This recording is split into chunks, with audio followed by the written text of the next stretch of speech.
Shalom, shalom.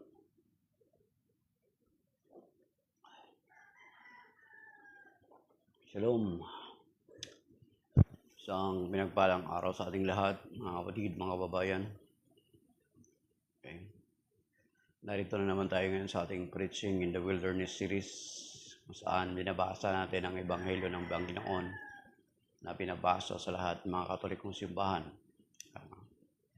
Tagal-tagal na rin tayo hindi nakapag-live dito sa TikTok, though sometimes nakapag-live tayo doon sa Facebook. Pero madalang na lang kasi talagang we are too busy. Kaya iba talaga yung may pamilya ka. So kaya nga napaka-importante yung mga pare natin na wala silang asawa, wala silang pamilya, sapagkat nailalaan nila ang kanilang sarili sa Panginoon.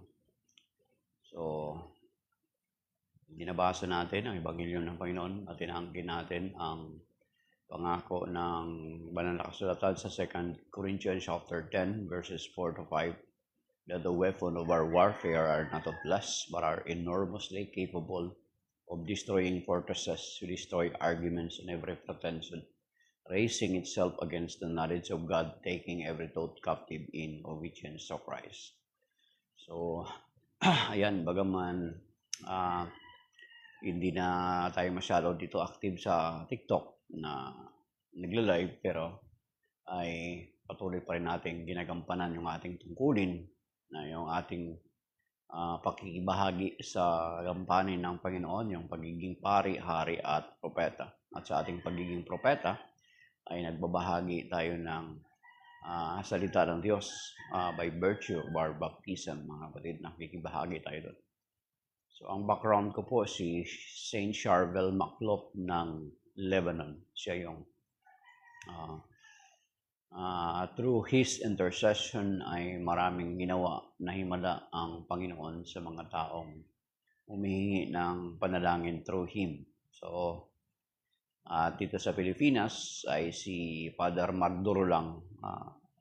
Father Magduro lang siya yung nagpo-promote ng devotion kay Saint Charvel. At nakita ko sa kanyang profile na nakapunta mismo siya doon sa bahay, Saint Charvel sa Lebanon. So, napakarami na po ang intercession ni Saint Charvel. I-check nyo na lang sa Google kung sino ba si Saint Charvel. Marami na pong bagamat matagal na po siyang patay or matagal na po siyang wala dito sa daigdig na ito. He is in the presence of the Lord already. Ay maraming through his intercession ay maraming mga himala ang kanyang ginagawa. So, at siya yung ini-invoke namin intercession sa mga healing, especially mga kapatid. So, try nyo to ask for his intercession, Saint Charvel Maclop of Lebanon.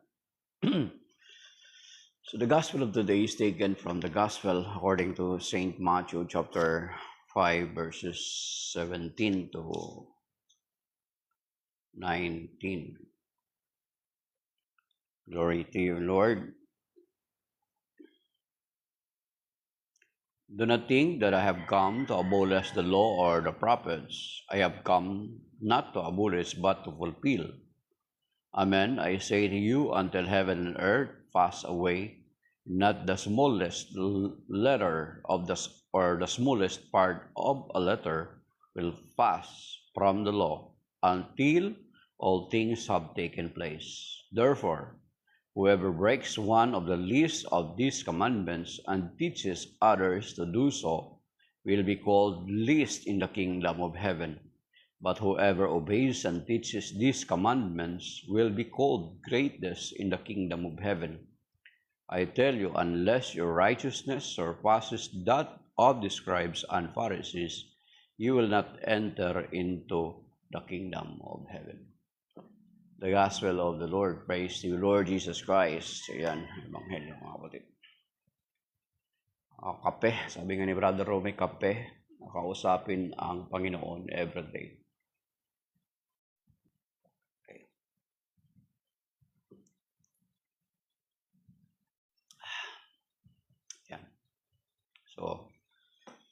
Ang Ebanghelyo ngayon, mga kapatid, ay may mga makikita natin na sabi ng Panginoon,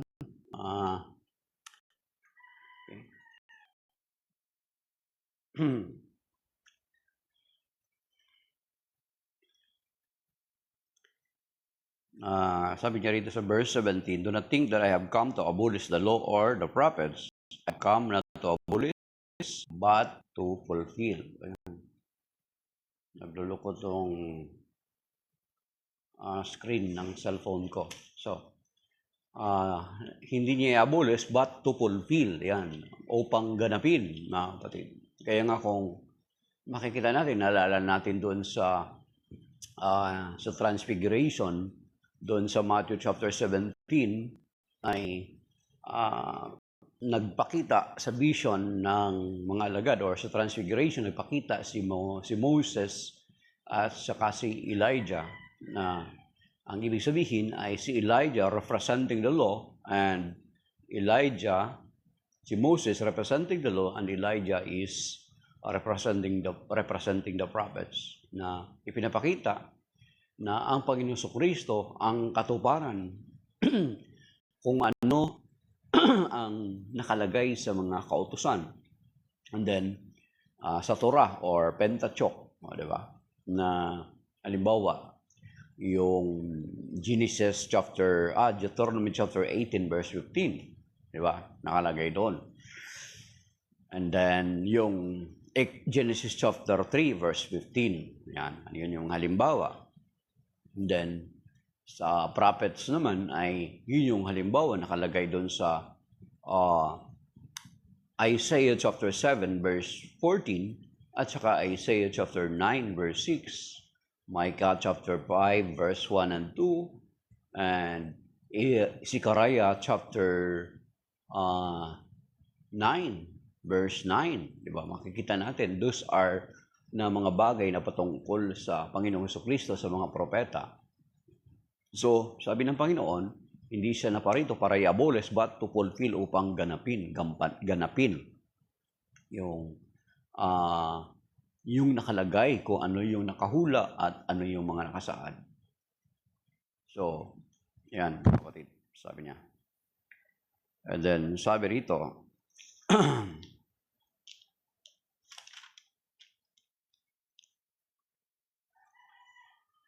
Amen, I say to you, until heaven and earth pass away, not the smallest letter or the smallest part of a letter will pass from the law, until all things have taken place. Until all things have taken place.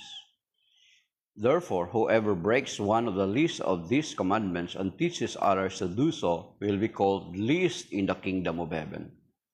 But whoever obeys and teaches these commandments will be called greatest in the kingdom of heaven. Okay. Pero, na kapag, di ba, ang law kasi na natawag, may ceremonial law, di ba? May moral law, and then, yan yung halimbawa ng mga batas, mga kapatid. At makikita natin yung sa ceremonial law, ay instead na hayop ang ihahandog for their atonement ng kanilang mga kasalanan, alam natin na ang Panginoon Jesucristo dumating para ganapin. Kasi those are prefigurements, those are typologies, mga kapatid, na ginagawa ng mga sinaunang mga mananampalataya o ng mga Hudyo. Pero pagdating ng Panginoon Jesucristo, it's not anymore hayop ang kanilang ihahandog, kundi ang Panginoon Jesucristo na. Di ba makita natin yan doon sa sinabi ni St. John the Baptist nung panahon na nagbibinyag siya, nang lumapit ang Panginoon Jesucristo. Nang papalapit ang Panginoon Jesucristo, ay pinakilala niya ang Panginoon Jesucristo sa mga tao doon sa John chapter 1 verse 29. Sabi niya, "Behold, the Lamb of God who takes away the sins of the world." So, pinakilala ni Juan Bautista na ang Panginoon Jesucristo ay ang kordero ng Diyos na nag-aalis ng mga kasalanan ng sanlibutan. Okay, basahin natin dito kung tama yung pagkaalala ko ng talata. Sabi dito, So John chapter 1, tama. John chapter 1 verse 29, the next day he saw Jesus coming toward him and said, "Behold, the Lamb of God who takes away the sins of the world." Yan. So pagdating sa ceremonial law, it's not anymore ang dugo ng kordero na hayop ang gagamitin para mapagtakpan yung kasalanan natin, kundi ang dugo na mismo ng ating Panginoon Kristo. At makikita natin yan. Ipinaliwanag yan doon sa Hebrews chapter 9, mga kapatid. Na doon sapagkat walang kapatawaran sa verse 22 specifically. And then kung babasahin natin doon sa Hebrews chapter 9, pinaliwanag yan doon. Sa Hebrews chapter 9 verse 22, sapagkat walang kapatawaran ng kasalanan kung walang pagbubuo ng dugo. At ang dugo na ibububo ay hindi dugo ng mga hayop or ng tao lamang na katulad natin, kundi ang dugo mismo ng Panginoon Kristo. Kasi kung ang Panginoon Kristo ay tao lamang, na purely human being, ang dugo na kanyang ibubuhos ay walang saysay, mga kapatid. At kaya nga napakahalaga na ang Panginoon Kristo ang isinugo para gampanan upang malinis tayo sa ating mga kasalanan. Kaya nga prior pa man palayasin sina Eva at Adan doon sa Garden of Eden, makikita natin doon yung Genesis chapter 3 verse 15, yung proto-evangelium. Kasi nakalagay sa 1 Samuel chapter 2 verse 25, mga kapatid, saka sa Psalm chapter 47, nalagay sa Psalm 47, Psalm 49, if I did not mistaken. Okay, taan natin. Doon sa 1 Samuel chapter 2, verse 25 muna, mga kapatid. Pero tingnan din, i-check ko muna dito yung Psalm 49 ba o 47. Okay? Okay. Psalm 49, tama. Sa 1 Samuel chapter 2, verse 25, mga kapatid, nakalagay doon. Sabi, kung magkasala ang tao sa kanyang kapwa, maaring mamagitan sa kanila ang Diyos. Okay? Ngunit, kung ang tao magkasala sa Diyos, sino ang mamamagitan? Okay? So wala pong magiging karapat-dapat. Maging ang Panginoon Kristo kung He is a purely human being like us. He is purely human being like us, hindi magiging karapat-dapat ang Panginoon Kristo. Hindi siya makukalify doon sa sinasabi sa 1 Samuel chapter 2 verse 25, mga kapatid.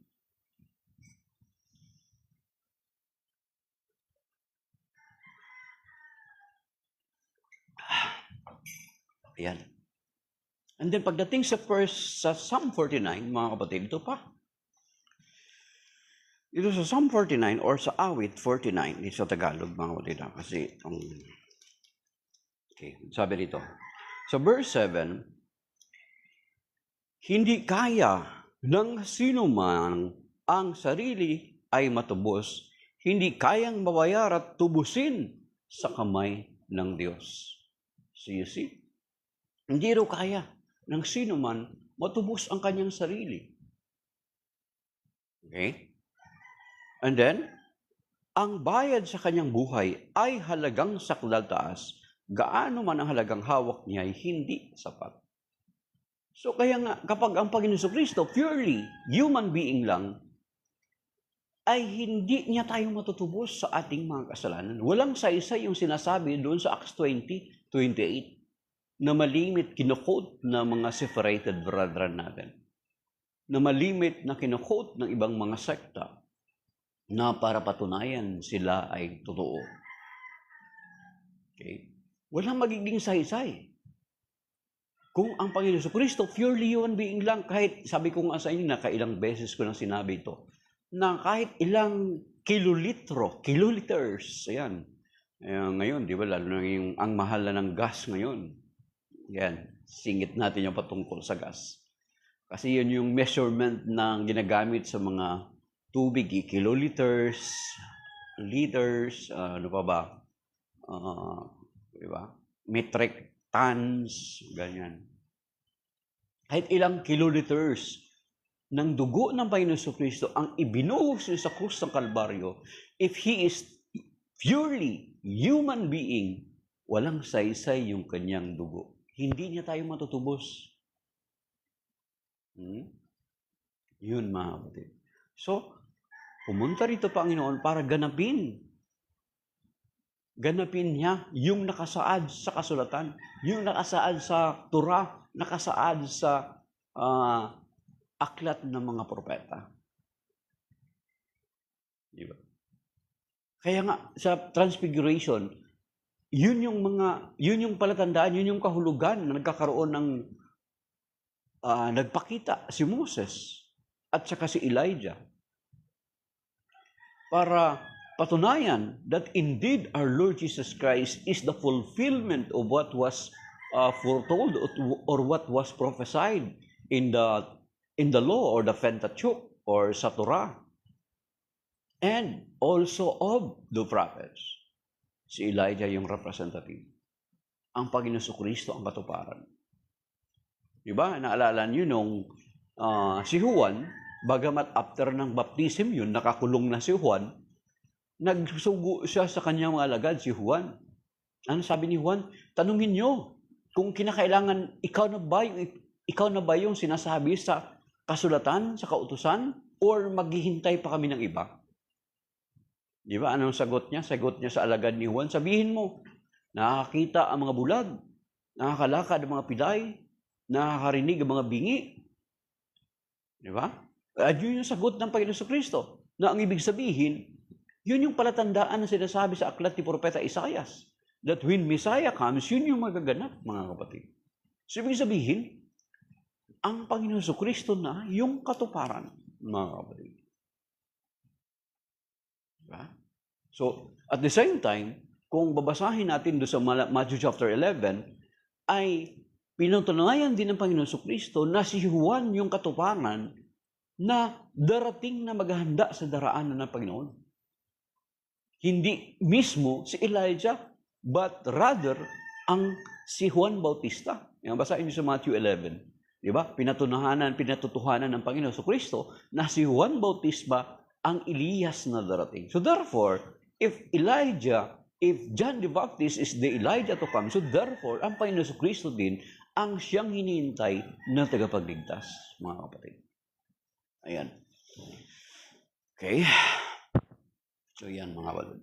So, 16 na. Balikan natin yung gospel. So, ang Panginoong Kristo ang katuparan.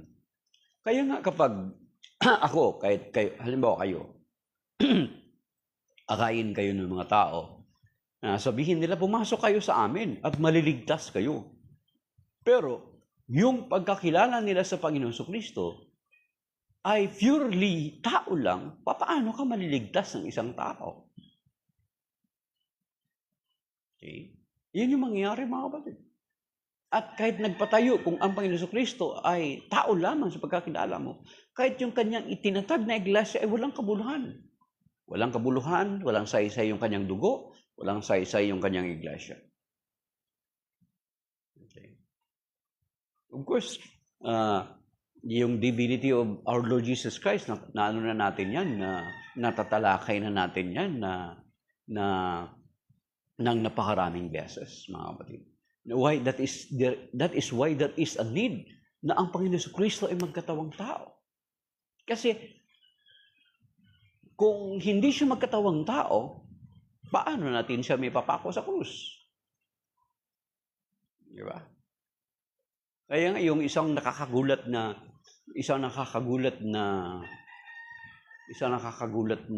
discovery, mga kapatid, doon sa mga Eucharistic miracle.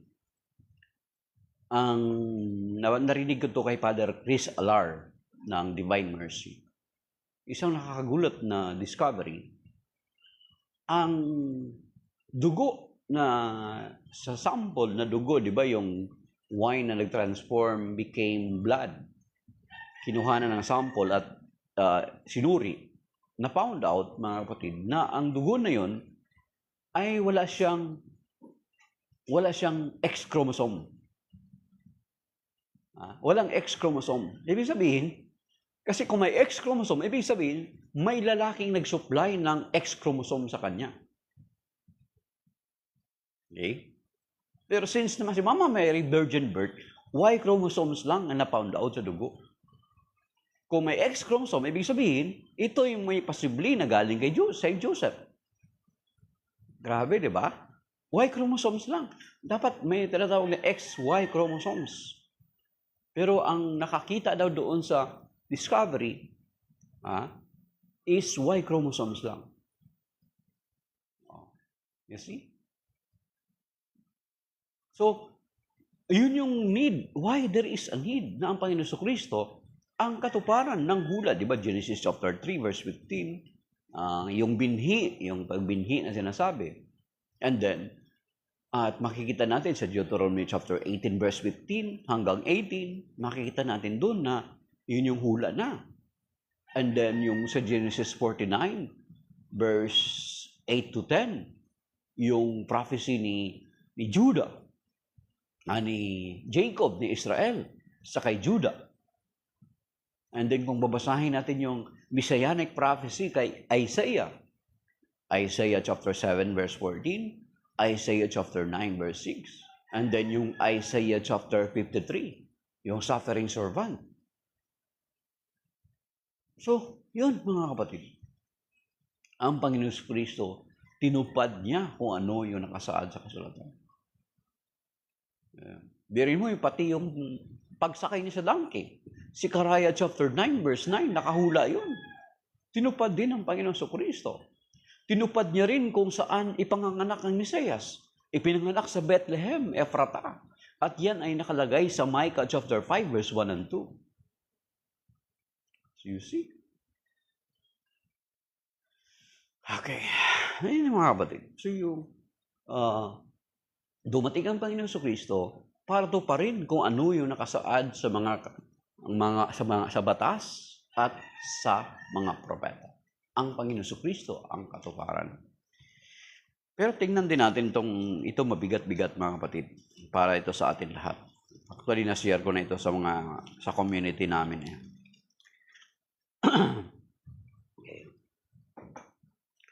Sa Matthew chapter 5, yan yung reason na hindi na ako nakakapag-live mga kapatid. Kasi natural, busy ka na kaya hindi na nakakapag-live. Nag-alarm na. Okay. Sa Matthew chapter 5 verse 20, ito yung mabigat mga kapatid. Sabi rito, sinasabi ko sa inyo, kapag ang pagsunod ninyo, yan, ito na, banggit ko na ito mga kapatid. Kapag ang pagsunod ninyo sa kalooban ng Diyos ay tulad lamang ng pagsunod ng mga eskriba at mga Pariseo, hindi kayo makakapasok sa kaharian ng Diyos. Okay? Ano ba ang spirituality nito mga eskriba at mga Pariseo? They know the law. Alam nila yung batas mga kapatid. Di ba? Sinusunod nila yung 10 utos, sinusunod nila yan. Alam nila, sinusunod nila, at as a matter of fact, tinuturo din nila ito sa kanilang mga anak. Makikita natin sa Deuteronomy chapter 6, di ba?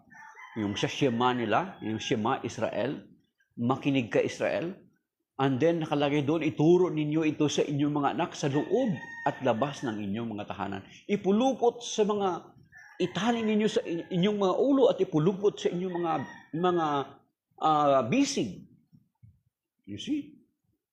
Ganon sila tinuturo nila. Alam nila yung batas, mga kapatid. And they are obeying it. Di ba? Yung mayaman na lumapit sa Panginoon Kristo. Panginoon, paano ba makapasok sa kaharian ng langit? Ano ba ang nakasaad sa kasulatan, sa kautusan? Nung in-enumerate ng Panginoon Kristo, ano sabi ng mayaman? Ay, naganap ko na yan. Nasusunod ko yan. So, ganyan yung spirituality ng mga eskriba at mga Pariseo. Magagaling sila. Alam nila yung kasulatan. Pero ano sabi ng Panginoon Kristo? Kung ang pagsunod ninyo sa kalooban ng Diyos ay katulad lamang ng pagsunod ng mga eskriba at mga Pariseo, hindi kayo makakapasok sa kaharian ng langit. You see? Oh, di ba? So, hindi enough. It is not enough that you know the law. Diba? Na nasusunod mo yung 10 utos. Hindi. Kung sa atin, sa panahon natin, hindi enough that you have only to believe our Lord Jesus Christ. Katulad ng sinasabi ng mga mga separated brethren natin. Sumampalataya ka lang, kapatid, ligtas ka na. Ha? Yun yung sa kanila. Of course, na meron namang basihan. John 3:16. Pero hindi magtatapos doon. Hindi nagtatapos sa John 3:16 ang pangangaral ng Panginoon sa Kristo, mga kapatid. As a matter of fact, bago ang John chapter 3 verse 16, basahin niyo muna yung John chapter 3 verse 1 to the following verses bago ka pumunta ng John 3:16. So, hindi nagtatapos. Hey, stop. Hindi nagtatapos. Na sumampalataya ka lang, okay na. Walang ganon. Kaya dito ko, kapag ang pagsunod niyo sa kalooban ng Diyos ay katulad lamang ng mga eskriba at mga paraseo.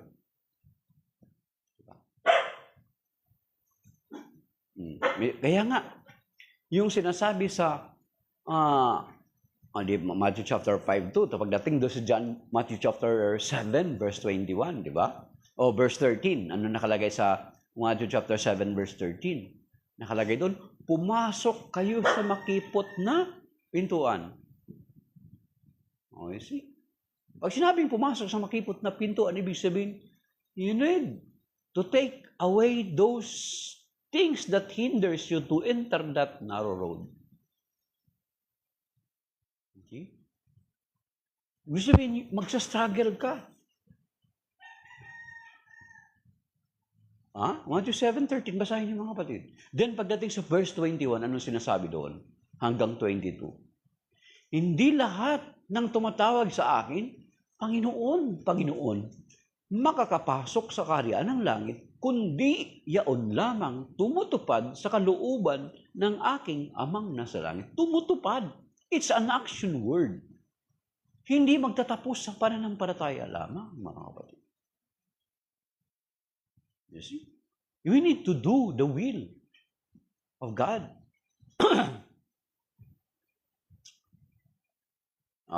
Di ba? Kaya nga pagdating sa Luke 6:46, anong sinasabi diyan? Basahin sa Bible.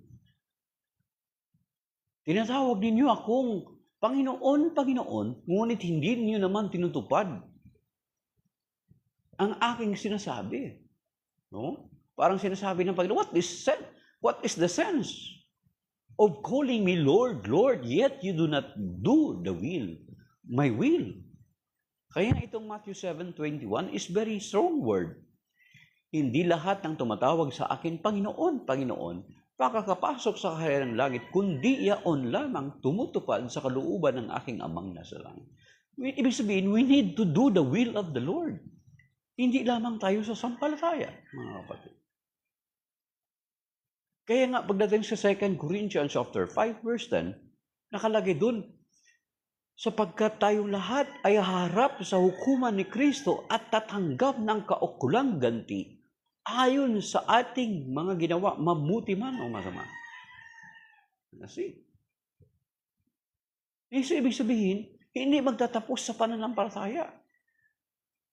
Ay, sabi ni Steve Ray, isang Catholic convert na dating protestante, sabi niya, faith is a pregnant word.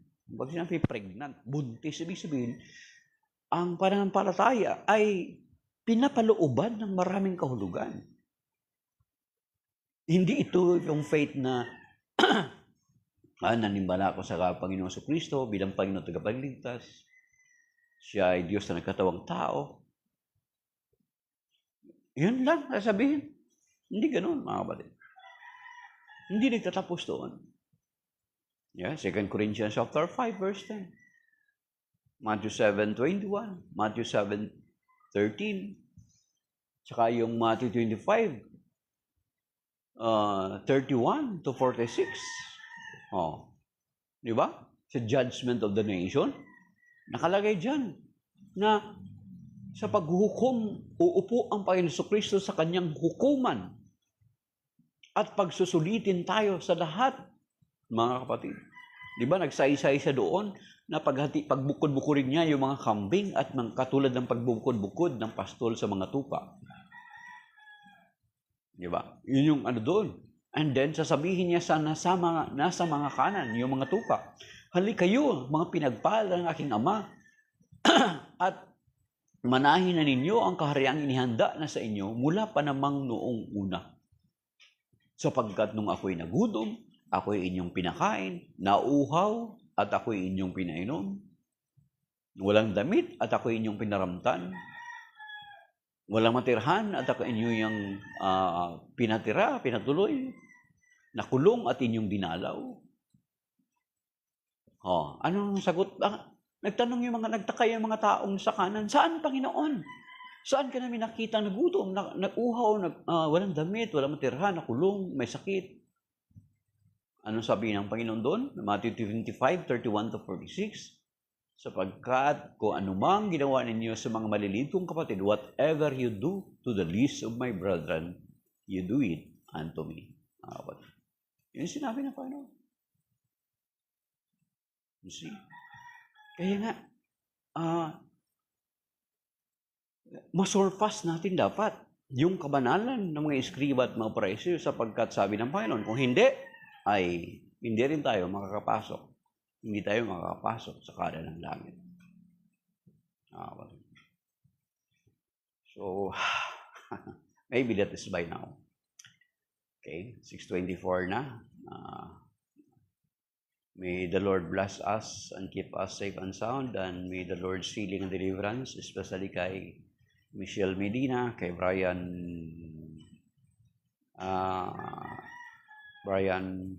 Medina Preyas, tsaka si iba pang humingi sa atin ng panalangin through the intercession of Saint Charvel Maclop, be granted and be healed in Jesus' name. Amen. So, maybe that is by now, mga kapatid. Shalom. God bless sa lahat ng mga nag-follow, nag-likes, 34 likes. And then sa mga nag-tap ng screen. At maging sa hindi man nag-tap ng screen, pero andyan, nakisa sila sa atin. May the Lord bless us through the intercession of Saint Charvel Maclop. Gabayan nawa tayo at patnubayan ng Panginoon sa araw na ito. Iligtas niya tayo sa mga mabibigat mga pagsubok, sa mga malulubang karamdaman, at pagkalooban niya nawa tayo ng ating mga pangailangan, ng ating kalusugan, ating mga pinansyal pangailangan, at kaligtasan sa araw-araw ng ating mga ginagawa. Iadyan niya tayo sa mga malulubang karamdaman, lalo na ngayon sa stroke, maiinit na umpisa na pong uminit, mga batid.